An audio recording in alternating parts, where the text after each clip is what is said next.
morning. Bob Hall here with another Hallsome Farm video. I imagine this one today will be fairly short. I just want to explain to you how to winterize a strawberry patch. So there's a couple things about strawberries. Really, to be successful on a strawberry harvest, the plants need to be 2 years old. You really harvest on the second year. That's why there's so many failures, because in the spring all the stores will have strawberry plants on sale, and you plant them and you'll get these tiny little berries, sometimes a couple big ones, but it's not really successful, and then the strawberries kind of die off and people get discouraged. And also depends on the dirt you use and where you're planting. Here in Texas, every time I've tried planting in the regular soil, I've never had success. Now I do know there's some areas where the soil's different and they do quite well, but I've got mine in a wicking bed. And these plants here, come spring, will be 3 years old. So last year, in this little 4x5 bed, we got about 8 pounds of strawberries off of these plants, and they were 2 years old. And so I'm just gonna let them grow. A lot of these plants now are babies, and the 2-year-old plants have died off. I don't know if you can tell, but you can see here how some of them are starting already to die off. If I can do it right, the picture I'll show you, we got some snow a couple weeks ago, and these were covered in snow, and some of the older plants aren't surviving. But all these green ones here that you see, these are the babies from that, and they'll grow and they'll do well next year, come spring. So there's a couple things you can do. Actually, there's about 3 things you can do. Nothing, just leave them sit, which is how they would be done in nature.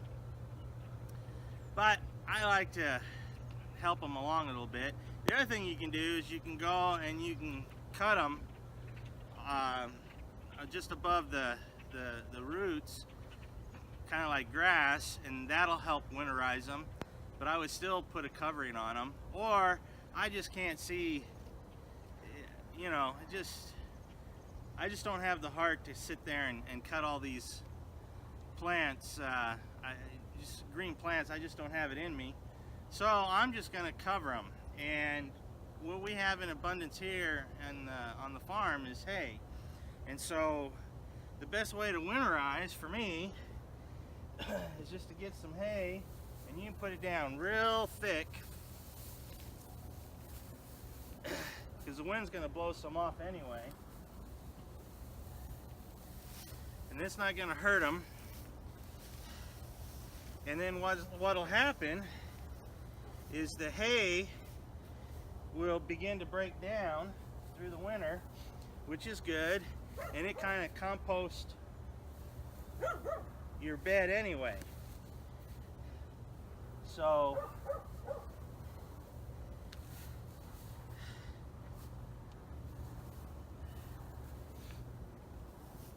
there, I got a little on the side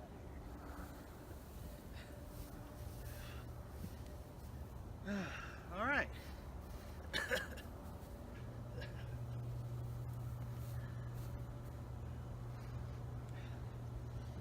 So it took longer to fill the wheelbarrow up than it did to cover these guys. Now they're already going dormant, so they don't need the sun. We're just a couple days before Christmas, but we got a lot of 20-degree weather coming up in the next few days, so I just wanted to give them a nice little blanket and covering and protect them. Now also on your other beds, I've got some extra hay here. Any bed that you've got that you're not going to really be using through the winter, it's always a good idea to cover it, because this material will break down. It takes about 6 months to completely break down, but it'll break down. It'll continue to feed the soil, put nutrients in the soil every time it rains. As this breaks down, it'll compost tea into your soil, and then come spring, when it's time to plant, your soil already have a lot of life to it. You can add some compost, and then you're off, and your plants will do very well.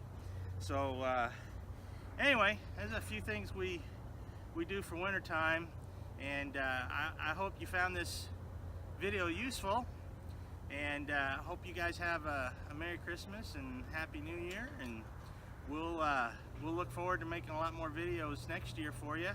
If you like what we're doing here on the farm, please like us and share us.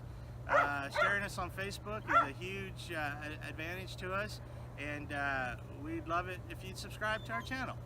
Thanks for watching.